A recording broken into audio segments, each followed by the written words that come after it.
Why you need an emergency fund in 2026. If I had $0 saved and I needed to start my emergency fund from scratch as a single mother who saved over $50,000 in her emergency fund, here's how I do it. 6 out of 10 Americans do not have $1,000 put away in a savings account in the event of an emergency. And we are going to make sure that you are not a part of that stat.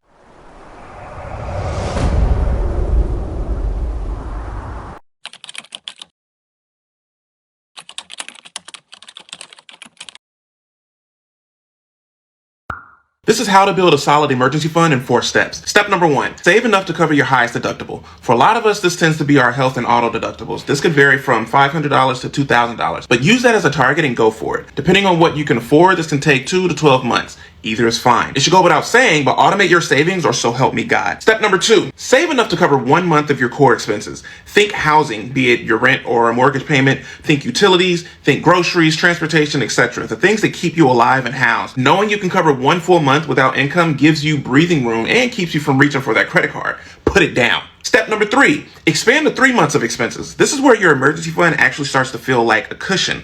Job loss, medical leave, or car repairs don't catastrophize when you've got 3 months of living expenses sitting safely in an account that you don't touch unless it's real life or death. Step number 4, graduate to 6 months or more if your lifestyle or career calls for it. If you're self-employed, working in sales, or working in an industry with a lot of layoffs, you'll sleep better at night knowing that 6 months is tucked away. If your income is super stable and you're very employable, 3 months might be enough for you, and you can now increase the investment contributions that you've been making. And I say been because I know I taught you to invest while saving instead of doing one after the other. Don't piss me off. I hope this helps. If I was a woman who wanted to stop living paycheck to paycheck and I wanted to get my finances in order to get ahead at the bare minimum, I would have a savings of $1,000 in my emergency fund. And before you start like, oh, you need to have 3 times, you need to have it 6 times, sometimes 1,000 is a lot. If you would ask me last year, I did not have it, okay?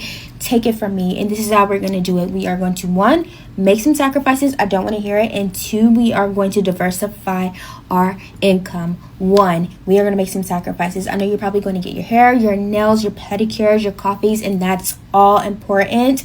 Live your life, but we need to have some money in the bank as well. What does that look like? Instead of going to get your toes and nails done every 2 weeks, maybe get a nude color, a little Frenchie on your toes that can last you up to a month with gel. Instead of every 2 weeks, maybe getting gel X or structured manicures that's going to be a little bit sturdier. Maybe you can stretch it 3 weeks to 4 weeks instead of getting acrylics that's going to break. You don't always have to get a new design every 2 weeks just because you get paid. Think about the money that can add up. Maybe that looks like cooking at home instead of going to DoorDash. Whenever I looked at my DoorDash when I was getting my finances in order, it was abysmal. Why was I eating out so much? I started cooking at home, saving me so much money. You can even go through your closet and look at clothes that you've never worn, look at furniture that you're not using, things like that, and sell it on Facebook Marketplace for a profit that you could put in your savings. The little things add up. Maybe you can leverage a skill. Do you know how to do hair? Do you know how to do nails? Do you know how to do lashes? Do you know how to do brows? Do you know how to do some type of service? Can you be a dog walker on the weekends? Can you do DoorDash? Can you do Uber? Can you do Lyft? Any little thing to bring in more money is going to help. I got into finances. I made a budgeting template, and that has been a passive income for me. You get to starting like, oh my God, I don't have the time for all of that. You make time for the things that are important, and your personal finances should be important because life is always going to be lifing. And in this day and age, people don't have it to help you. You have to help yourself. You would have been telling me that I would be breaking up with my boyfriend who I thought I was going to be engaged to be moving out of his apartment, and I would be moving in across country, and how was I going to be paying for it last year? I would have looked at you crazy. I would have been crying, screaming, throwing up, but I got my shit together. So whenever I made the decision that this relationship was not working out for me, I did not have to stress. I had it in the bank. Get it together. 6 out of 10 Americans do not have $1,000 put away in a savings account in the event of an emergency. And we are going to make sure that you are not a part of that stat. I want you to start by opening a high yield savings account. Now, this needs to be an account that is not connected to your credit card. And I'm saying that out of experience. I made that mistake and spent my emergency fund. You are going to start by saving $1,000 aggressively. And once you hit that $1,000, you can take your foot off the gas just a little bit and slowly start saving until you hit 3 to 6 months of your necessary expenses. Getting to a 50K emergency fund was a level of security that I had never felt before. So here are a few things that you can do to build up your emergency fund and to feel that security in navigating life. The path to least resistance when it comes to saving for your emergency fund ultimately comes down to moving back if you have the privilege or access to do so. For the first 2 years post-grad, I lived with my grandfather and I saved a ton on rent. I only really had to worry about groceries, my student loans, and my car payment. As you're starting to save and build that muscle of saving, you can start to reinvest that delta into yourself. So the skills, the courses, the certifications that you need in order to make yourself more attractive in the job market, to get into roles that are higher paying and ultimately give you better benefits along the journey. Before I graduated college, I made a very conscious decision to go into tech sales because I knew it was the path to least resistance in terms of the skills that I was ultimately going to learn and the path and trajectory to earning a lot of money in a short amount of time. 3, and probably the most difficult, you're going to have to learn to say no to things that don't contribute towards your bigger vision and goal for yourself financially and personally. During your 20s, there are going to be people that choose a path of discipline and there are going to be people that choose a path of misery. You have to be able to distinguish who is choosing a path of misery, and typically those are the people that are going out every weekend, blowing all of their money on alcohol and not really planning for their future. I'm not saying you can't have fun with your money, but be very selective with where you say yes and where you say no, and always view yourself as an investment and how your money is going to go further for you in pouring it back into you and the things that truly matter and are fulfilling for you in life. An emergency fund is ultimately a privilege to have, but these small habits create a path of least resistance for you to be able to experience that privilege, and I hope they help for you. If it's not an emergency, you don't use the emergency fund. I mean, oh, Dave, we're getting a couch. That's not an emergency. We need a bass boat. That's not an emergency. Christmas is not an emergency. It's always in December. They don't move it. It's always in the same spot. So these are not emergencies. An emergency is an unexpected event. And I can tell you this, the more planning you do, the more budgeting you do, the more margin there gets to be in your money, the less likely you are for something to be declared an emergency. Yep. The more likely you are to cash flow it out of the budget. I blew a tire. Well, let's cash flow that out of the car repairs instead of out of the emergency fund. But you can't do that until you've been doing this a little while. That's right. The more you do this stuff, the more you've got everything dialed in, the more wiggle room there is in the budget. Okay, we got a decent car repair fund over here, so we don't have to touch the emergency fund, even though that is an unexpected event for a blown tire, right? So don't mess with the emergency fund. Mm-hmm. It is not, it's there for one thing and one thing only. It's not an investment.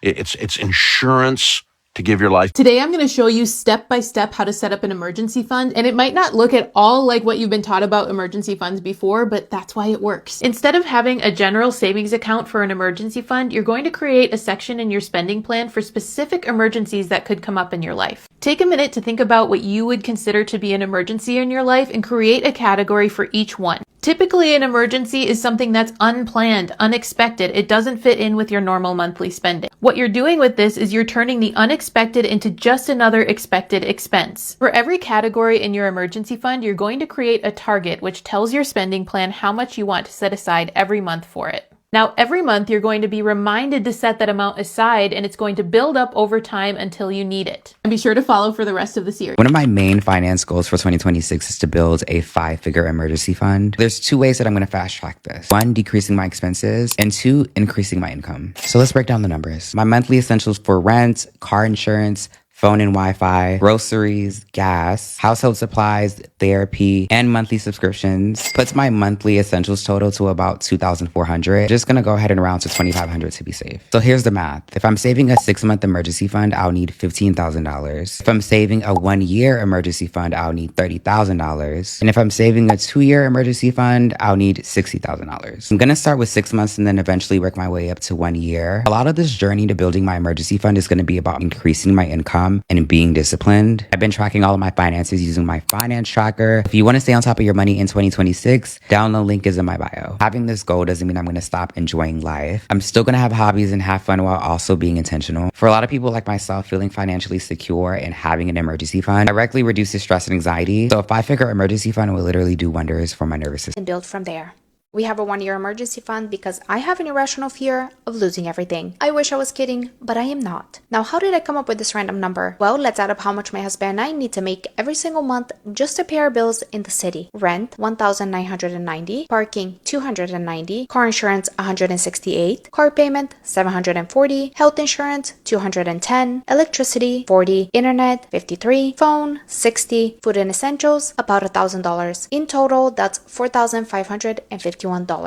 If we multiply that by 12, it's $54,612.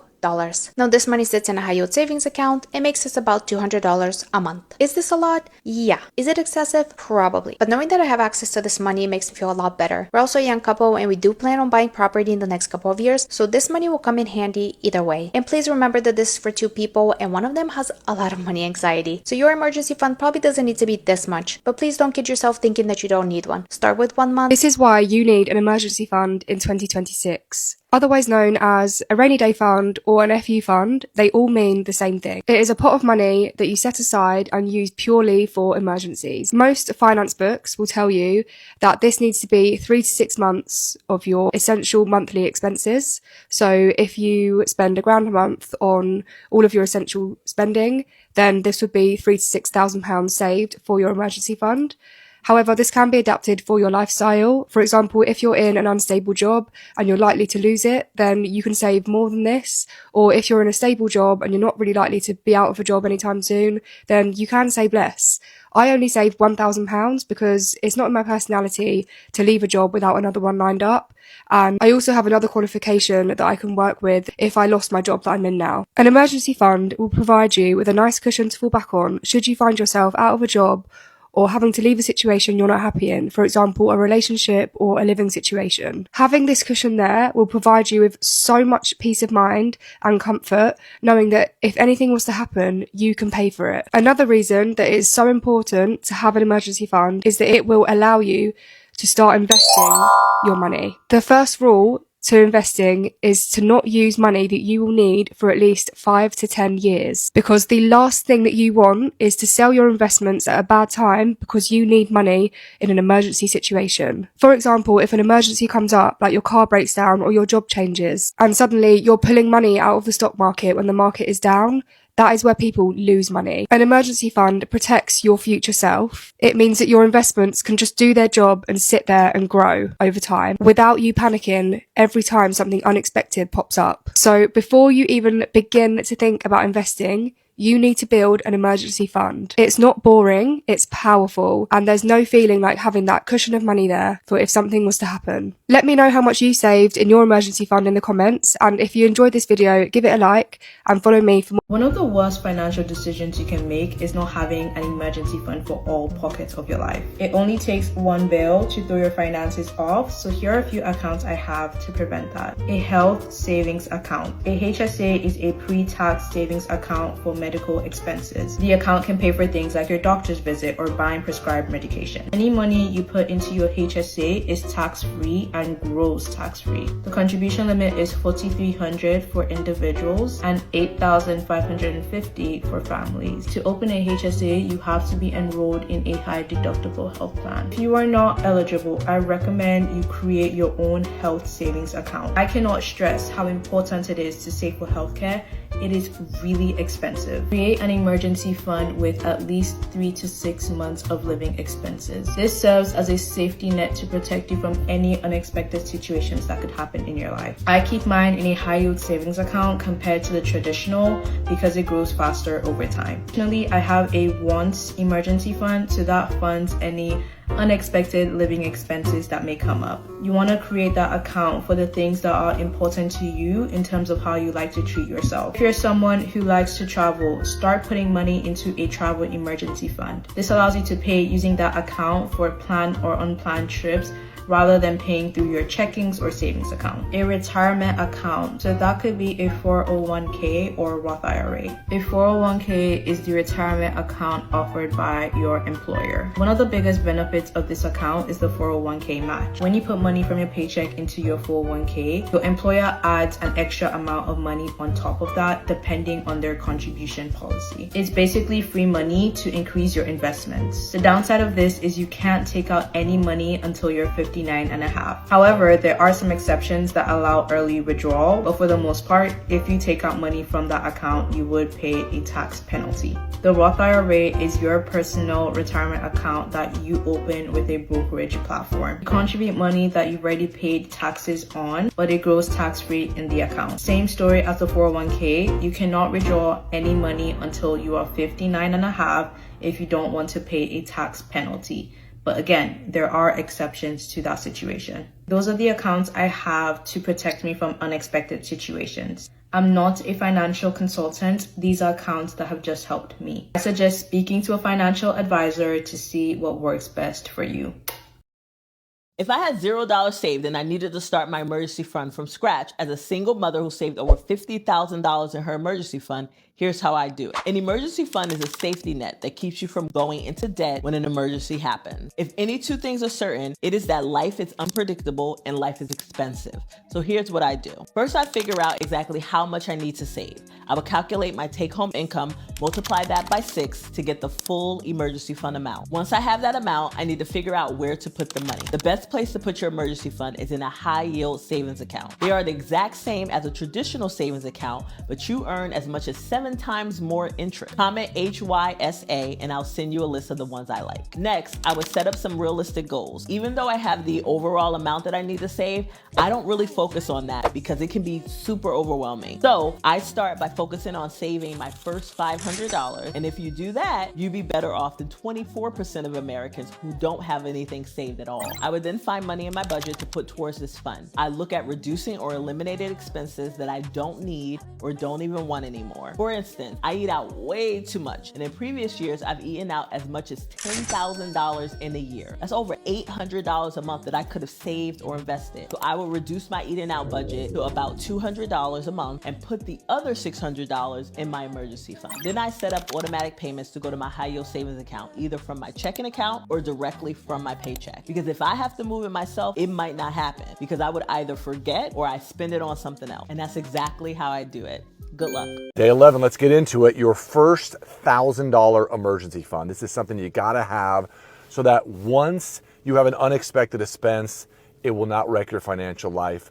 But for most people, it does. So here's our 3 main points as always today. Emergencies aren't rare. They're guaranteed to happen. You're gonna have one. Either cars break, your teeth hurt, you get sick. I talked about some of mine lately, right? Where I had a root canal and a crown put on. My car had a leak that I had to deal with. So these are not things that are bad luck. These are things that are life. They're gonna happen. So you've gotta put some money away. $1,000 is a great place to start. Ideally, we'll have 3 to 6 months reserves put away. Number 2, $1,000 isn't a lot of money, but what it's supposed to do is change your psychology. So I want you to be able to then have this money so you'll stop panicking. You'll stop having to reach for credit cards or other uses of money that are payday loans, things along those lines. And you'll start feeling like, hey, when something does come up, I can handle it, okay? Point number 3, this is starter protection, not the finish line, okay? This is not retirement money. This is not investing money. This is not your final defensive play. This is just a way to start putting some cash to the side so you'll know that if something happens, we'll be ready to go there. And here's the call to action today, okay? I want you to go open up a savings account, and I want you to call it emergency fund, rainy day fund, oh shit fund, call it what you want, but do it today, okay? As soon as possible. If today, I can't remember what day this is gonna post, if it happens to be the weekend, do it on Monday, and even start with $10, okay? Confidence will compound faster than your interest, so just know you gotta do it. Get your first $1,000 put away.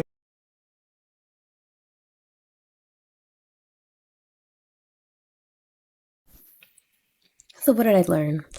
I need to figure out how much I spend on essential bills. I need to start small and then start sacrificing in order to get a little safety net started. I'm going to create multiple savings funds and high yield savings accounts, i.e. making a car maintenance fund, a home repair fund, stuff like that. And I'm going to break my growth of high yield emergency funds into different milestones. So first $1,000 just to hold me over as a safety net, and then a month's worth of bills, and then 2, and then 3, and then 4. I'll stop at 4 months and focus on any debt that I need to tackle. If not, then I'll go ahead and collect 12 months of emergency fund. And that's not all we have to do, because after we do our emergency fund, now it's time to tackle that debt. So I'll see you in the next video.